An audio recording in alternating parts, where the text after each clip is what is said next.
Hello student, आज फिर से आप लोगों का स्वागत है एक नए से वीडियो में और एक के ब्राइट एकेडमी में। जैसा कि आप लोग जान रहे हैं कि मेरे भाई हम लोग लगातार अपने फिजिक्स के क्वेश्चन को लगा रहे हैं और ठीक पीछे वाले क्लास में हम लोग मेरे भाई ठीक पीछे हम लोग क्वेश्चन को क्या किए हैं, पूरे बायोलॉजी को दे एंड किए हैं। तो अब हम लोग लग चुके हैं अपने कामों के फिजिक्स पे।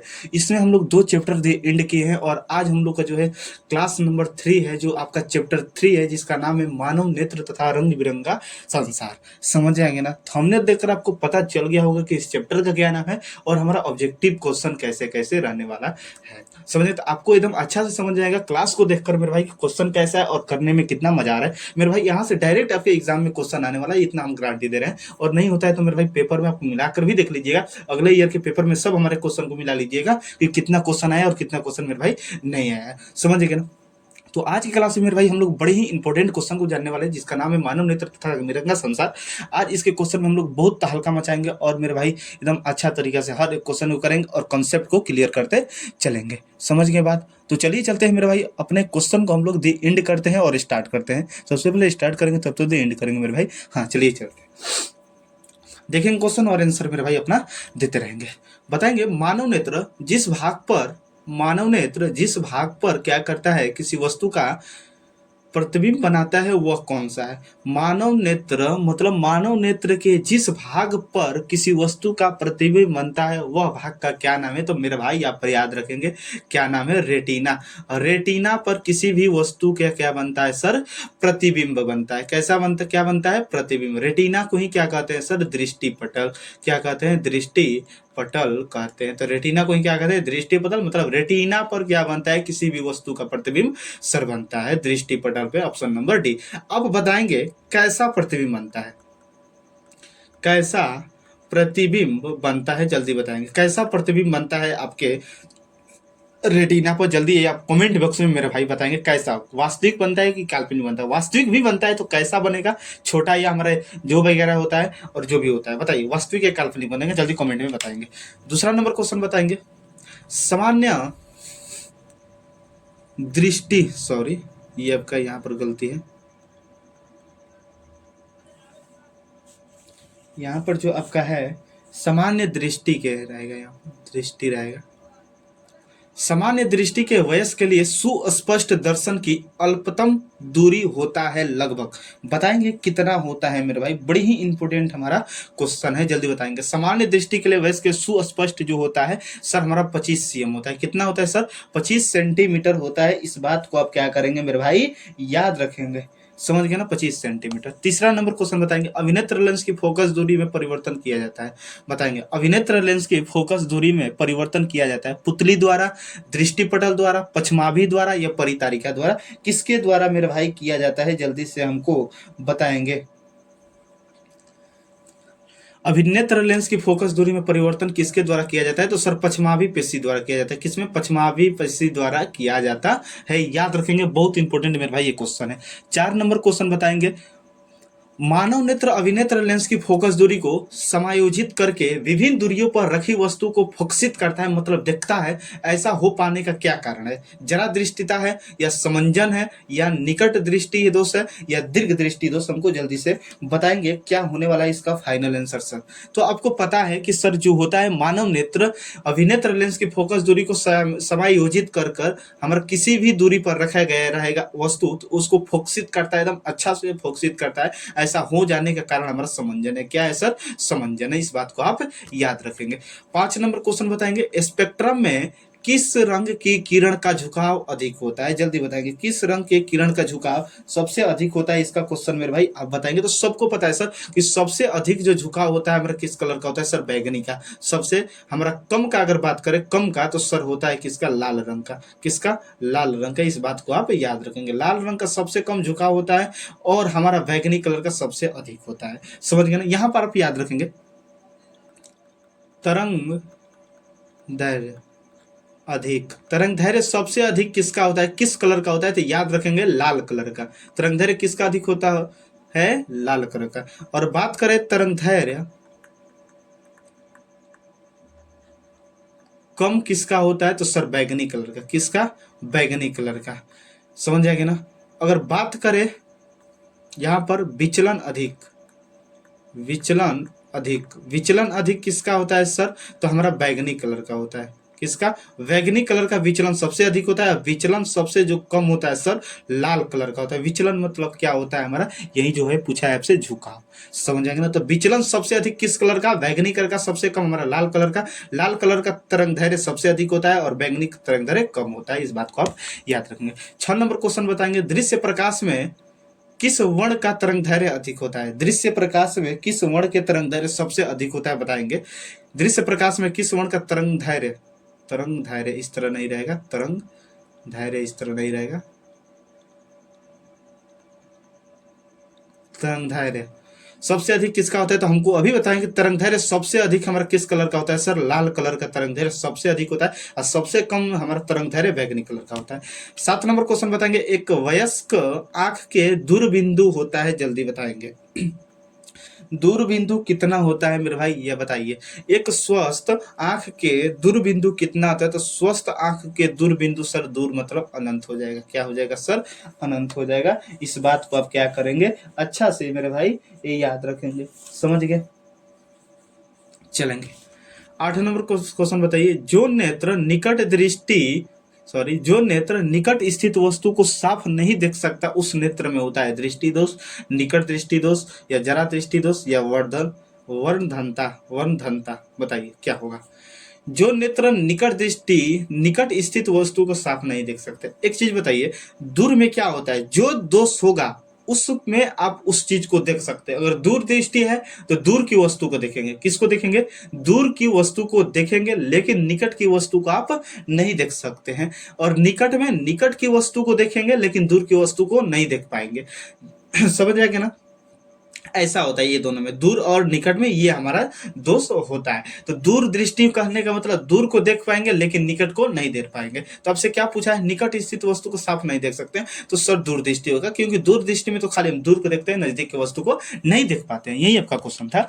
9th नंबर क्वेश्चन बताएंगे, स्पेक्ट्रम प्राप्त करने के लिए किसका उपयोग किया जाता है? तो सर हमको पता है कि स्पेक्ट्रम जो प्राप्त करने के लिए हमारा उपयोग होता है, यहाँ से सबको पता है इस तरह सर होता है, सॉरी यहाँ से विचलन हो जाता है, इस तरह सब हमारा होता रहता है। तो यहाँ पर एक पट्टी प्राप्त होती थी, इस पट्टी को क्या कहते हैं? स्पेक्ट्रम। क्या कहते हैं सर?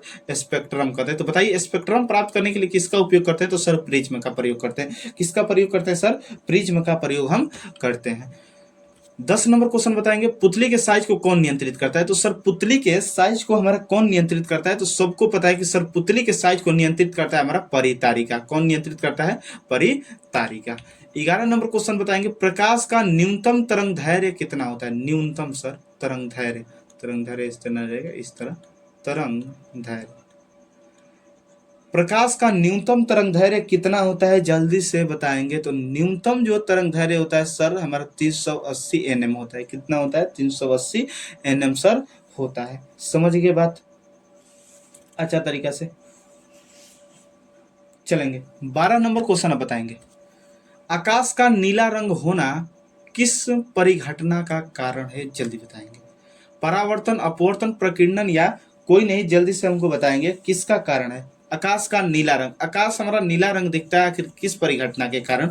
जल्दी से आप इसका आंसर बताएंगे मेरे भाई। इसका आंसर तो मेरे भाई हर एक बच्चा को पता होगा, और मेरे भाई पढ़ा भी है पूरा अच्छा तरीका से अपने थ्योरी को। बताएंगे आकाश का नीला रंग का होना किस परिघटना का कारण है? जल्दी बताएंगे। तो सर जो ये हमारा कारण होता है प्रकीर्णन का कारण होता है। किसका कारण होता है सर? हमारा प्रकीर्णन का कारण होता है। समझेगा ना? चलेंगे, प्रकीर्णन के कारण क्या क्या होता है इस चीज को हम आपको बता रहे हैं। यहाँ पर प्रकीर्णन के कारण कौन कौन सी चीजें होती हैं प्रकीर्णन के कारण, यहाँ पर याद रखेंगे। प्रकीर्णन का हम आपको उदाहरण दिखा रहे हैं, अभी बता रहे हैं कि प्रकीर्णन का कौन कौन सा हमारा एग्जाम्पल सर हो सकता है, इस बात को आप याद रखेंगे। तो हम अभी आपको बता रहे हैं कि प्रकीर्णन का कौन कौन सा सर हमारा हो सकता है। पहला ये कि आकाश का नीला रंग, आकाश का नीला दिखना प्रकीर्णन के कारण होता है। दूसरा सर हमारा होता है अंतरिक्ष यात्रियों को आकाश काला दिखना। अंतरिक्ष यात्री को आकाश काला दिखना, बात समझ जाएंगे आप। और कोई पूछ देगा अंतरिक्ष यात्री को कैसा आकाश दिखता है, तो सर काला दिखता है। किसके कारण? प्रकीर्णन के कारण। तीसरा लिखेंगे आप बादल का रंग सफेद दिखना, बादल का रंग सफेद दिखना, सफेद दिखना किसके कारण? सर हमारा प्रकीर्णन के कारण। चौथा देखेंगे खतरे के संकेत, खतरे के संकेत का प्रकाश लाल होता है, प्रकाश लाल रंग का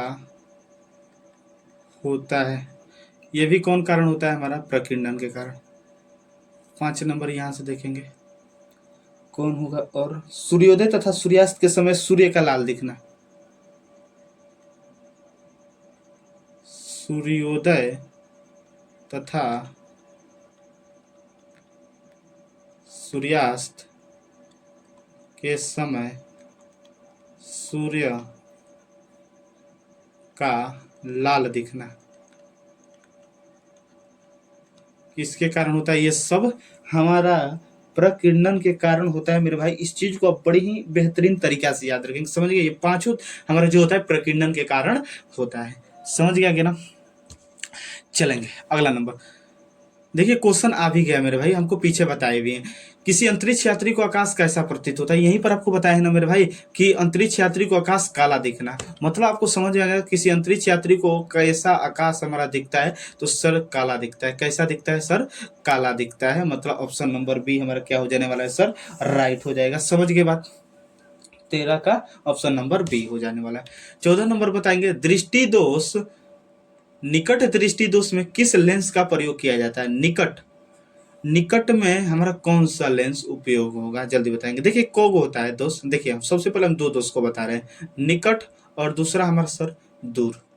ये दोनों हमारा दोस्त होता है। अब यही में मेरे भाई बच्चों को कंफ्यूजन होता है कि किसमें उत्तल होता है और किसमें अवतल होता है। हमको एक चीज बताइए, देखिए एक होता है क्या? अवतल, और दूसरा सर क्या होता है? उत्तल। कैसे पता चलेगा कि कौन दोस्त में हमारा अवतल होगा, कौन दोस्त में हमारा उत्तल होगा? याद रखिएगा कैसे। देखिए इसमें हमारा ज्यादा वर्ड है या इसमें, तो आप बोलेंगे सर इसमें हमारा ज्यादा वर्ड है।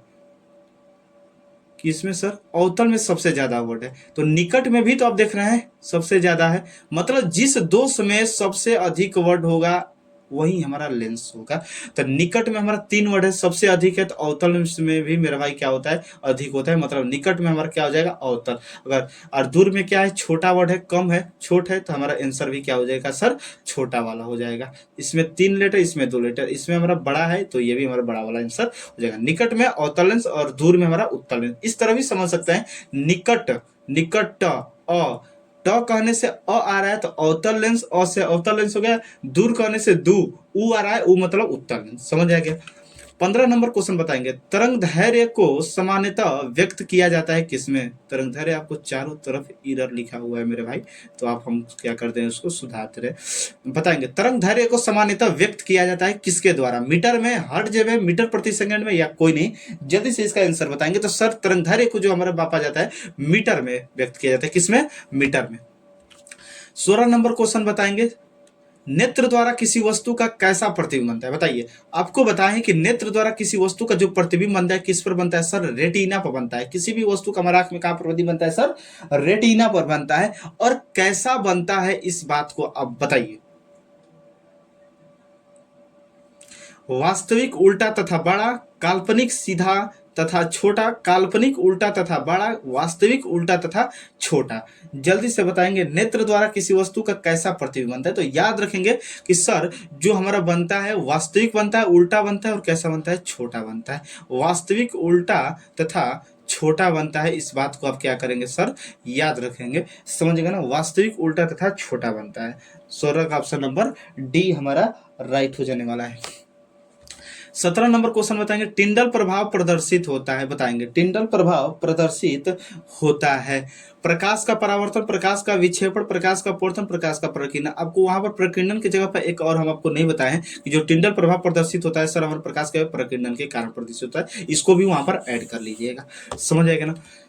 18 नंबर क्वेश्चन बताएंगे, इलेक्ट्रिक हीटर की कुंडली बनाने में किस पदार्थ का प्रयोग किया जाता है। हालांकि ये क्वेश्चन आपका हमारा अलग चैप्टर का, इसमें का नहीं है, हमारा चौथा चैप्टर का ये क्वेश्चन है, आगे तीसरा चैप्टर, लेकिन आपको भी पता होगा कि इलेक्ट्रिक हीटर की कुंडली बनाने में किस पदार्थ का प्रयोग किया जाता है। तो सर नाइक्रोम का पदार्थ, नाइक्रोम की तार का उपयोग सर हमारा उपयोग होता है, समझ गए ना। 19 नंबर बताएंगे, तारे का टिमटिमाने का कारण है, बताएंगे तारे के टिमटिमाने का कारण सर क्या है। तो सबको पता है कि सर तारा जो टिमटिमाता है हमारा वायुमंडलीय अपवर्तन के कारण। किसके कारण सर, वायुमंडलीय अपवर्तन के कारण हमारा टिमटिमाता है। अब हम अपवर्तन का कुछ आपको उदाहरण बता दे रहे हैं कि अपवर्तन का कौन कौन हमारा उदाहरण सर हो सकता है, समझेंगे ना। तो वायुमंडलीय अपवर्तन के कारण क्या क्या होता है देखेंगे, यहां पर लिख रहे हैं अपवर्तन के कारण। अपवर्तन के कारण क्या होगा देखिएगा, पहला हमारा तारों का टिमटिमाना, तारों का टिमटिमाना, समझ गए ना। दूसरा हमारा क्या हो जाएगा, आप देखे होंगे कभी कभी आग हमारा जलता है तो ऊपर झिलझिलाहट दिखता है, तो आग के ऊपर झिलझिलाहट दिखना, झिलझिलाहट दिखना। आग कभी बढ़ते होंगे आप तो मेरे भाई, आग के ऊपर धुआं के कारण हमारा क्या होता है, झिलझिलाहट दिखता है। वो भी किसके कारण दिखता है, अपवर्तन के कारण ही सर हमारा दिखता है, समझ आएगा ना। चलेंगे तीसरा नंबर भी आप यहाँ पर ऐड करेंगे अच्छा तरीका से कि ग्रह, ग्रह वाले तो मेरे कार लिखेंगे सूर्योदय, सूर्योदय सूर्योदय पहले तथा सूर्यास्त के बाद, सूर्यास्त के बाद तक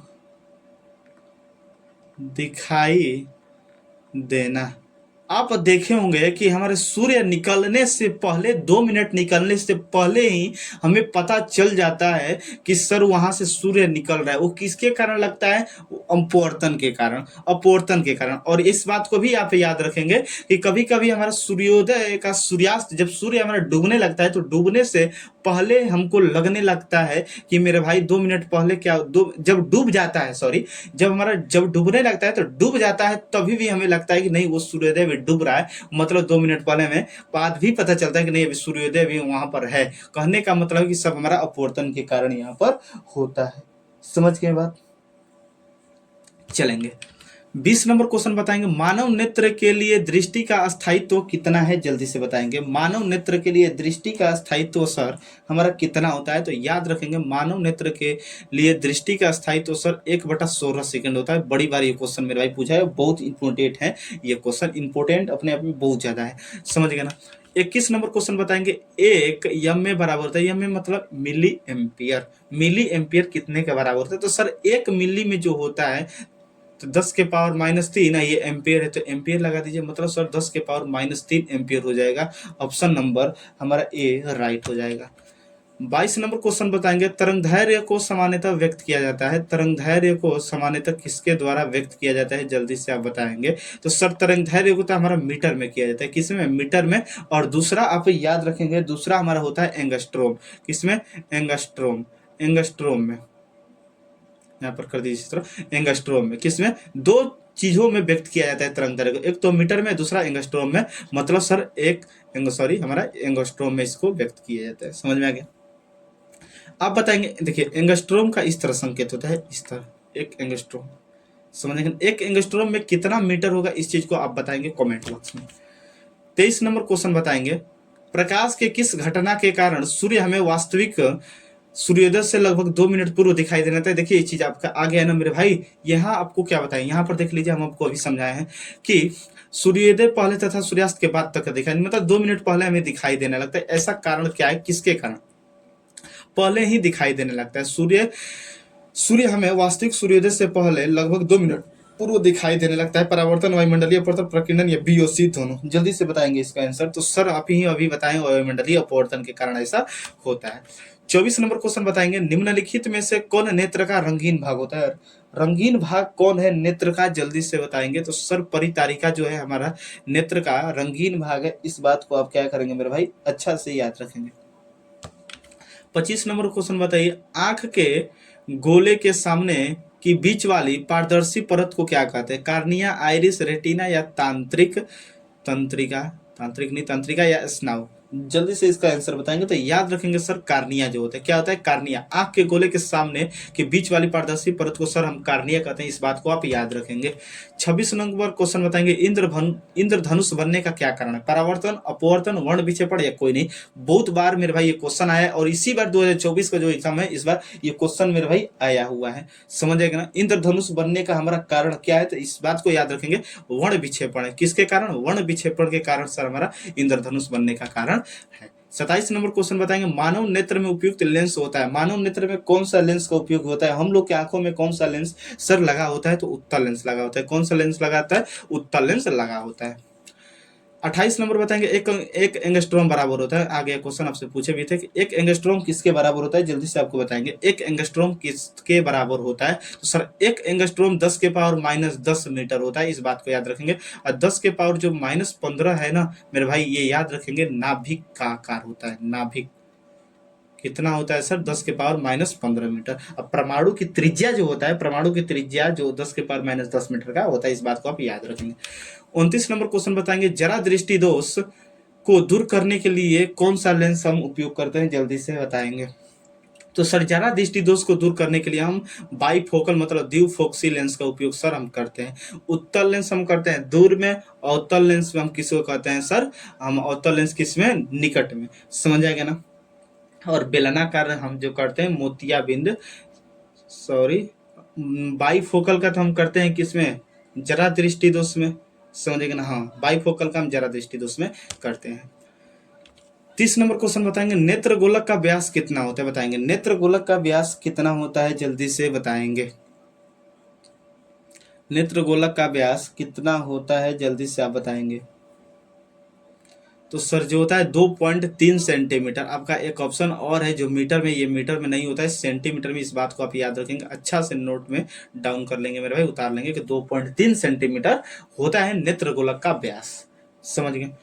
चलिए चलिए, आज इतना ही क्वेश्चन मेरे भाई। 30 क्वेश्चन आप लोग का था, पूरा हमारा 30 क्वेश्चन। मानव नेत्र तथा रंग बिरंगा संसार में उतना हमारा ऑब्जेक्टिव ही नहीं होता है। तो 30 क्वेश्चन मेरे भाई आप लोग का था।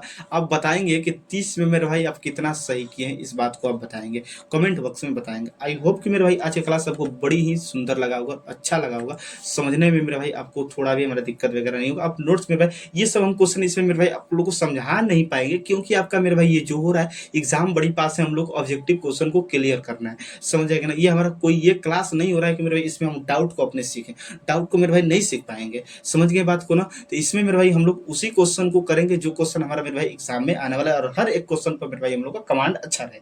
समझ गए ना? तो आई होप कि मेरे भाई आप लोगों को क्लास रोज रोज का बढ़िया अच्छा लगा, तो समझ में आएगा तो प्लीज एक लाइक, कमेंट, शेयर, सब्सक्राइब करते रहिएगा, और अपने दोस्तों में मेरे भाई अपना क्या करते रहिए, शेयर खूब करते रहिएगा। समझ गए? तो चलिए चलते हैं मेरे भाई।